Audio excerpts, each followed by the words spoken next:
It took the sheriff's office 9 days to correct the information put out about the fatal police shooting, and the family says by then the damage was done. They filed suit earlier this year, and today they asked the county to make sure it doesn't happen again. Good afternoon. Near the anniversary of his death, Tommy Lay's family appears before the county council. This year has been a terrible year. A year spent trying to right a wrong about what happened to the young man the morning he was supposed to graduate. The sheriff's office intentionally misstated the truth about the killing. That morning, in a statement to reporters and in a press release, the sheriff's office said Lay was holding a knife or a sharp object when deputies shot him.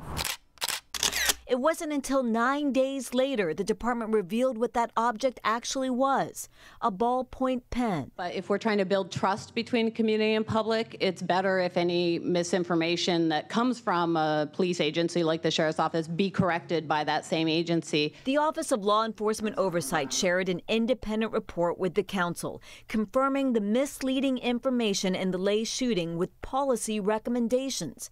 But despite the talk about trust and transparency, Olio's director was advised to redact the details about the case because of pending litigation and labor negotiations. I'm obligated to follow the guidance of the county. The family still waits for an apology. Really added to the grief that we were going through. While the council stopped short, they acknowledged the pain. Tommy's death alone would cause the grief, but it was actually the shame and the humiliation were caused and compounded by inaccurate information.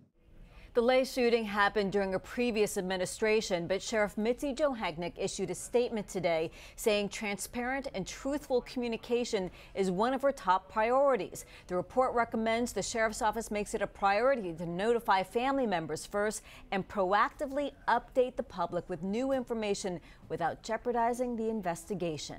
In the newsroom, Alyssa Hahn, King 5 News.